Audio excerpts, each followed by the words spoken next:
네, 제주도의 실시각 모습이었습니다.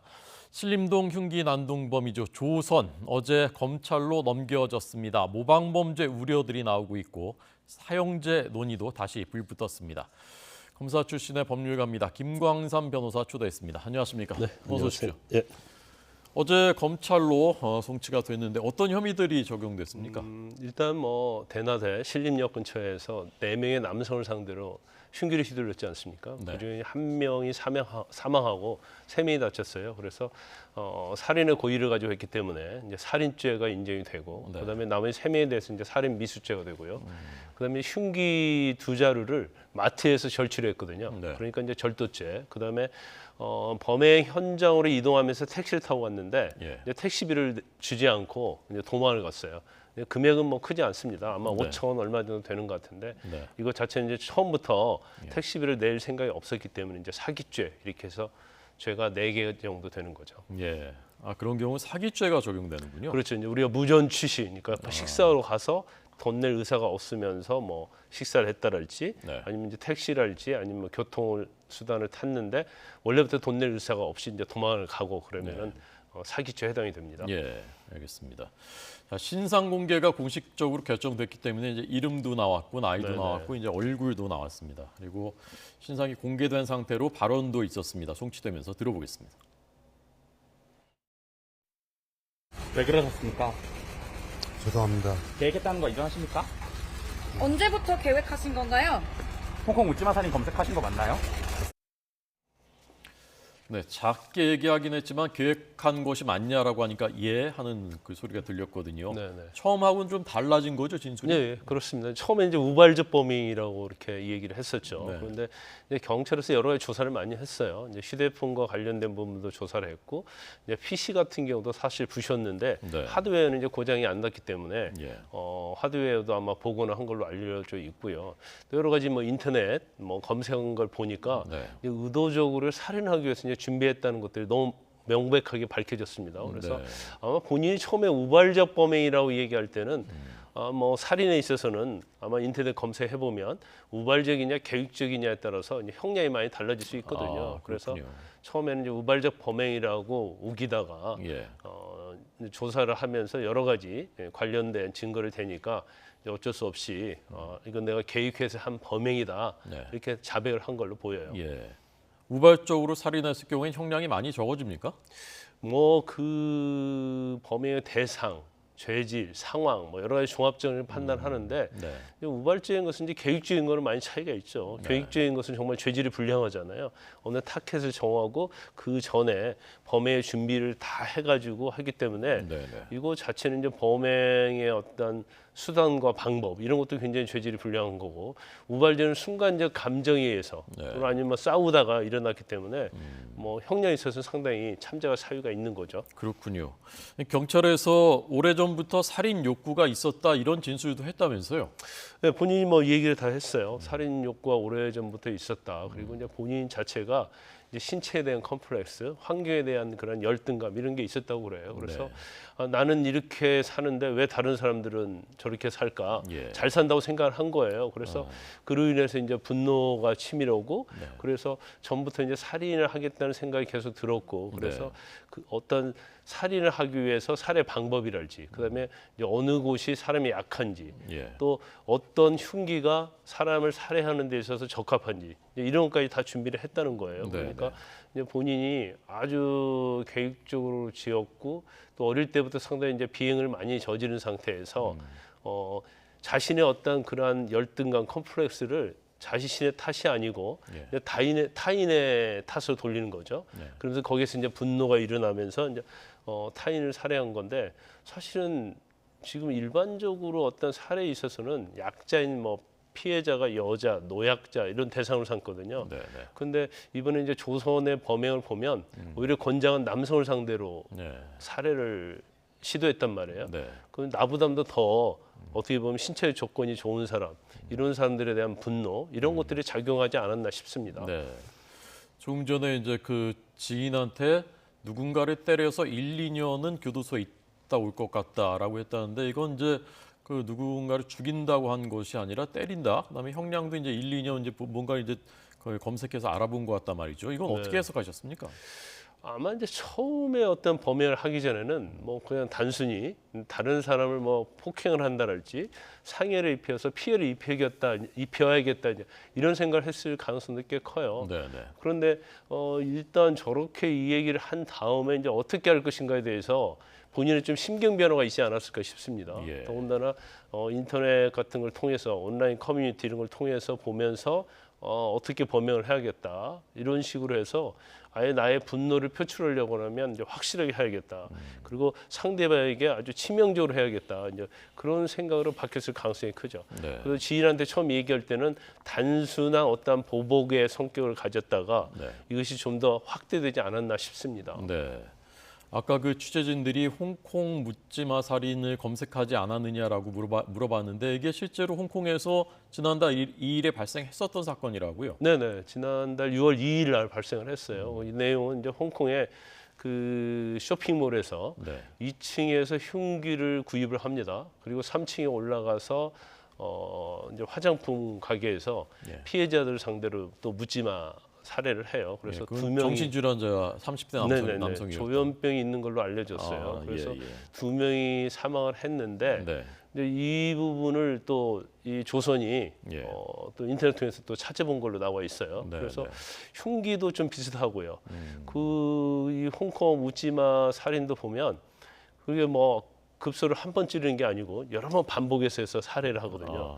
그런데 이번에 조선도 거의 비슷한 방법을 했고 네. 또 살해 흉기의 길이랄지 이런 것도 거의 비슷하고요. 그래서 여러 가지 이제 공통점이 있는데 아마 본인이 아까 말씀드린 것처럼 지인한테는 뭐 그냥 교도소 1, 2년 갔다 올 정도 하겠다 했는데 네, 네. 아마 저런 홍콩 묻지마 살인 검색 이런 것들이 영향을 미치면서 이렇게 예. 흉악한 범죄를 저지른 게 아닌가 싶습니다. 네. 그게 조현병 환자였다고 하니까 본인이 뭐 나한테 사이코패스 성향도 있다 또는 뭐 마약성 마약인 펜타닐 복용했었다라고 처음에 거짓 진술했던 것 이런 것도 그 일맥상통하는 얘기라고 볼 수 있습니까? 근데 아마 정신적 문제는 있었을 가능성이 좀 크다고 보고요. 근데 펜타닐 같은 경우는 굉장히 치명적인 마약이거든요. 네. 근데 아마 그것은 아마 검출이 안 된 걸로 네, 그럼 거짓 진술인 걸 확인이 거짓 진술 됐겠죠. 알고 있는데 아마 네. 그런 것들도요. 예. 본인이 맨정신이 아니고 어떤 정신적 문제에 의해서 저질렀다 예. 이런 걸 아마 나타내기 위해서 네. 그것도 좀 형량과 관련된 부분이 아닌가 싶습니다. 네. 이게 그 범행 동기에서 특히 이제 또래 남성들을 그 대상으로 삼았던 것 같고 뭔가 이제 열등감 느꼈다는 것이 이제 여러 번 이렇게 나타나고 있는데 지금 신상 공개된 조선의 모습은 사실은 뭐 체격이라든가 또는 뭐 외모라든가 이런 것이 뭐 멀쩡하거든요. 특히 열등감을 가질 정도의 그런 것이 아닌 것 같은데. 그냥 뭐 범죄를 저지른 걸 전제로 하지 않고 그냥 보면은 굉장히 뭐 성실한 청년처럼 보여요. 네, 네.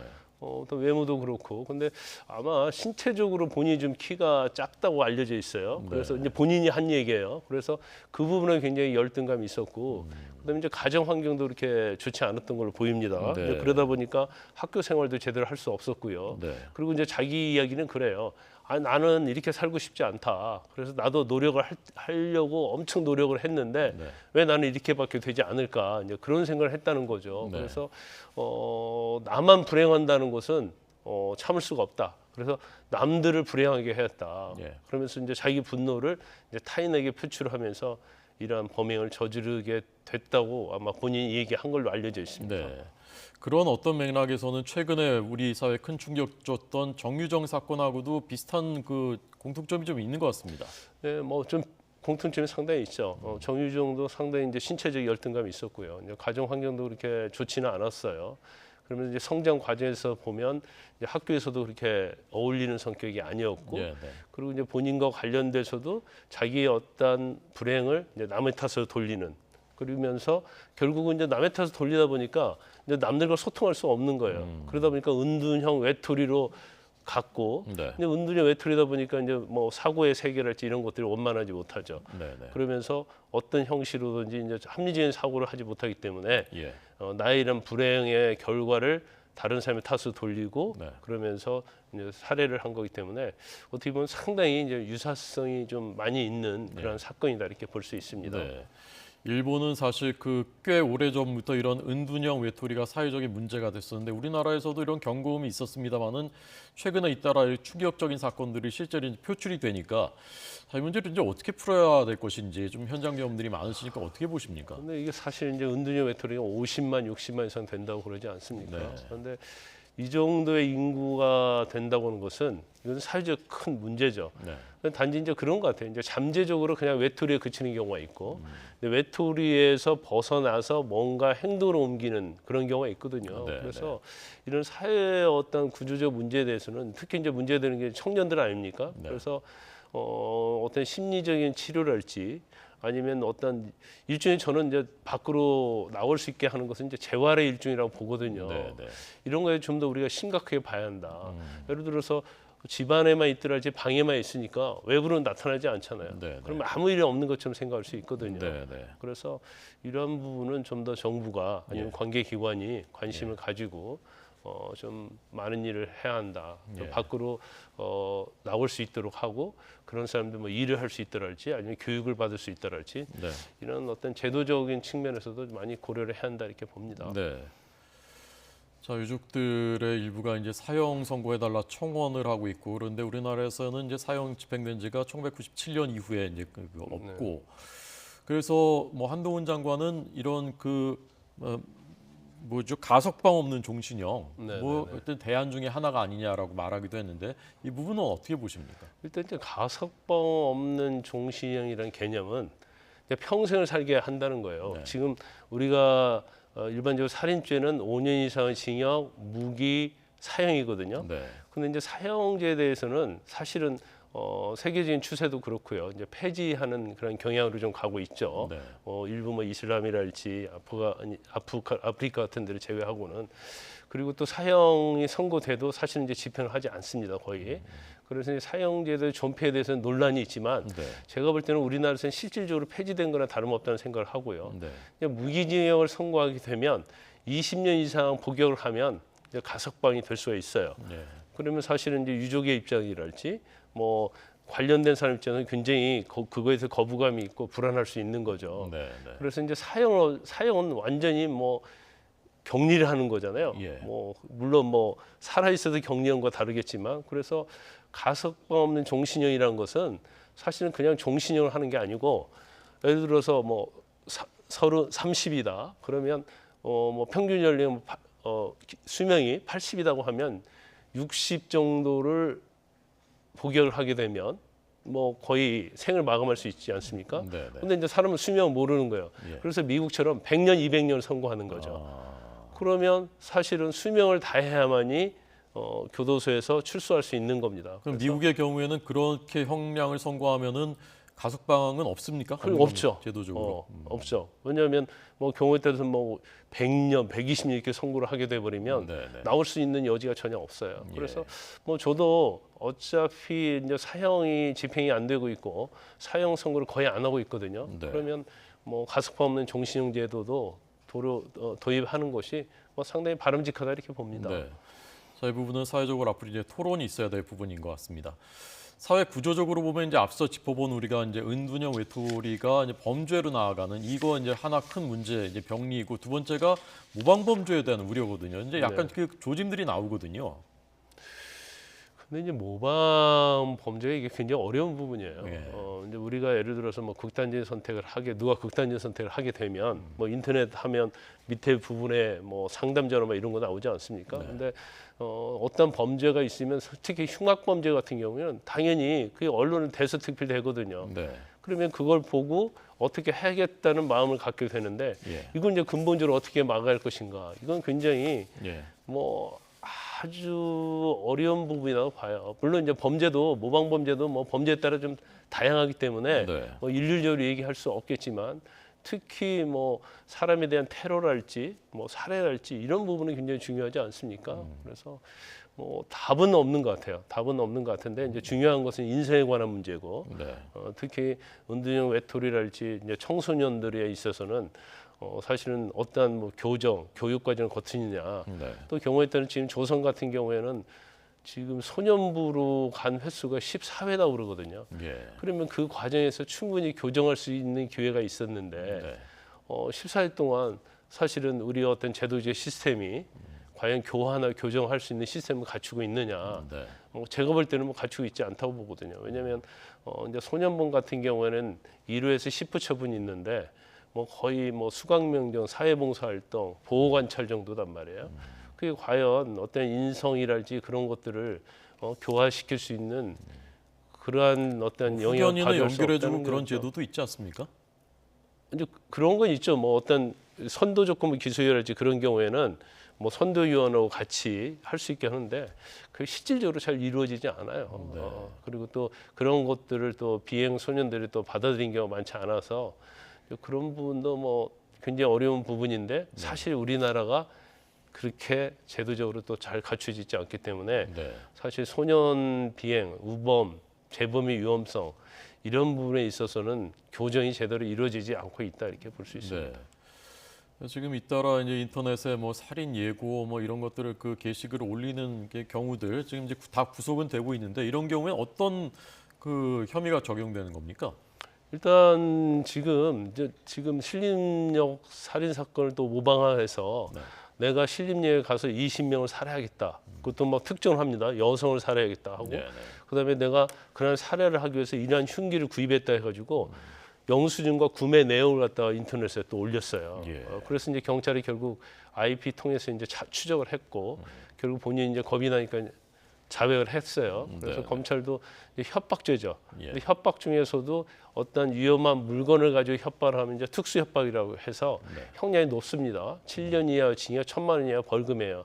그 경찰이 일단 자수를 했는데 긴급 체포해서 영장을 청구해서 영장이 지금 발부가 됐어요. 예. 근데 또 이 사람 말고 또 다른 사람이 또 살인을 하겠다고 또 애고를 했어요. 그래서 신림역 주위에 굉장히 시민들이 많이 불안해하고 있고 이제 경찰도 지금 순찰차를 급파해서 아마 지금 순찰을 하고 있는 걸로 알고 있습니다. 네. 그러니까 인터넷에서 흉기를 주문해서 실제로 갖고 있고 그 상태에서 협박을 하면 이제 특수 협박에 해당하는 거군요. 그렇죠. 네.